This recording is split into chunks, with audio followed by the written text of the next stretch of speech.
ಪ್ರತಿಯೊಬ್ಬ ಪ್ರೊಡ್ಯೂಸರ್ಗೂ ಒಂದು ಸಿನಿಮಾ ಮಾಡಿದ್ಮೇಲೆ ಭಯ ಅನ್ನೋದಿರುತ್ತೆ. ಖಂಡಿತ ನಾನು ಈ ವೇದಿಕೆ ಮೇಲೆ ಕೂತ್ಕೊಂಡು ಹೇಳ್ತಾ ಇದ್ದೀನಿ, ಆ ಭಯನೇ ಇಲ್ಲ ನನಗೆ. ಯಾಕಿಲ್ಲ ಅಂದರೆ 100% ನನ್ನ ಸಿನಿಮಾ ಗೆಲ್ಲುತ್ತೆ ಅನ್ನೋ ಒಂದು ಭರವಸೆ. ಬಟ್ ಇಂಥ ಆರ್ಟಿಸ್ಟ್ ಜೊತೆ ಕೆಲಸ ಮಾಡಿದ್ದೀನಲ್ಲ ಅನ್ನೋ ಭರವಸೆ, ನಮ್ಮ ಡೈರೆಕ್ಟರ್ ಸರ್ ಮೇಲಿರೋಂಥ ಭರವಸೆ, ನನಗೆ ಯಾವುದೇ ರೀತಿ ಭಯ ಇಲ್ಲ. ಇದರಲ್ಲಿ ತುಂಬ ಅಚ್ಚುಕಟ್ಟಾಗಿ ನಿಭಾಯಿಸಿದ್ದೀವಿ. ಬಟ್ ಅದು ನನಗೆ ಖುಷಿ ಇದೆ.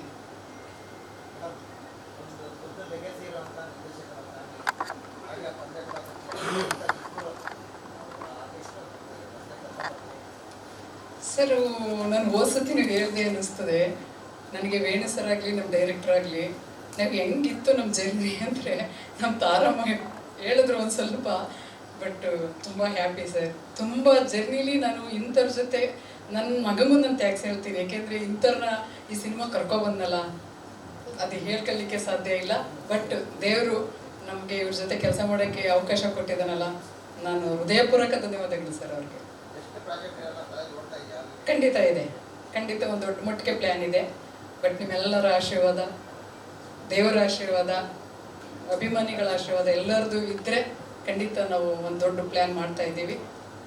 ಮುಂದಿನ ದಿನಗಳಲ್ಲಿ ಅದನ್ನು ನಾವು ಪ್ರಸ್ತಾಪ ಮಾಡ್ತೀವಿ.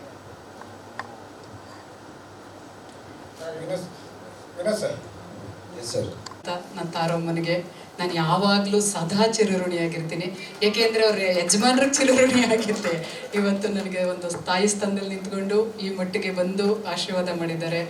ನನಗೆ ತುಂಬ ಹೃದಯದ ಧನ್ಯವಾದಗಳು. ಮತ್ತು ನಮ್ಮ ಭೂಷಣ್ ಮಾಸ್ಟ್ರು ಅಷ್ಟೇ, ಅವರು ನಿಜವಾಗ್ಲೂ ಇದರಲ್ಲಿ ಲೊಕೇಶನ್ನಲ್ಲಿ ತುಂಬ ಆ್ಯಕ್ಟಿವ್ ಆಗಿ ಕೆಲಸ ಮಾಡ್ತಾಯಿದ್ರು. ನಗಾಡ್ಕೊಂಡು ಖುಷಿಲಿ ಡ್ಯಾನ್ಸನ್ನು ಕಲಿಸಿ ಆಡಿಸ್ತಿದ್ರು. ಅವ್ರಿಗೂ ಕೂಡ ಅಷ್ಟೇ. ಮತ್ತು ನಮ್ಮ ವಂದಿತಾ ಗೌಡ ಅವರು ತುಂಬ, ಒಬ್ಬ ಹೆಣ್ಣುಮಗಳು, ನಿಜಕ್ಕೂ ನನಗೊಂದು ಖುಷಿ ಇದೆ. ಅಷ್ಟು ಅಚ್ಚುಕಟ್ಟಾಗಿ ಅವರು ಹೇಳಿದಂಥದ್ದೆಲ್ಲ ಡ್ಯಾನ್ಸನ್ನು ಅಚ್ಚುಕಟ್ಟಾಗಿ ಮಾಡಿಕೊಟ್ಲು ಮಗಳು. ಅವಳಿಗೂ ಕೂಡ ನನ್ನ ತುಂಬ ಹೃದಯದ ಧನ್ಯವಾದಗಳನ್ನು ಹೇಳ್ತೀನಿ. ಯಾವುದನ್ನು ಇದು ಆಗಲ್ಲ, ನಾನು ಮಾಡಲ್ಲ ಅಂತ ಪಾಪ ಆ ಕ್ಷಣದಲ್ಲಿ ಒಂದು ಮಾತನ್ನು ಕೂಡ ಹಾಡ್ದಂಗೆ ಅಚ್ಚುಕಟ್ಟಾಗಿ ಮಾಡಿಕೊಟ್ಲು. ಒಳ್ಳೆಯದಾಗಲಿ. ಇನ್ನೂ ಅವಳು ದೊಡ್ಡ ಎತ್ತರಕ್ಕೆ ಇಂಟ್ರೆಸ್ಟ್ ಇಲ್ಲಿ ಬೆಳೀಲಿ. ನಿಮ್ಮೆಲ್ಲರ ಆಶೀರ್ವಾದ ಇರಲಿ. ಮತ್ತು ಮಾಧ್ಯಮ ಮಿತ್ರರಿಗೂ ಕೂಡ ನಮ್ಮ ಎಲ್ಲ ಕೆಲಸ ಕಾರ್ಯಗಳಲ್ಲಿ ಮುಂದಾಳತ್ವವನ್ನು ವಹಿಸ್ಕೊಂಡು ಅಚ್ಚುಕಟ್ಟಾಗಿ ಮಾಡಿಕೊಡ್ತಾ ಇದ್ದೀರಿ. ನಾನು ನನ್ನ ಮಗನ ಪರವಾಗಿ ತುಂಬ ಹೃದಯದ ಧನ್ಯವಾದಗಳನ್ನು ನಿಮ್ಮೆಲ್ಲರಿಗೂ ಅರ್ಪಿಸ್ತಾ ಇದ್ದೀನಿ. ಎಲ್ಲ ಬಂದಂಥ ನಮ್ಮ ಸಿನಿಮಾಗೆ ಬಂದಂಥ ಆರ್ಟಿಸ್ಟ್ಗಳಾಗಿರ್ಬೋದು, ಎಲ್ಲ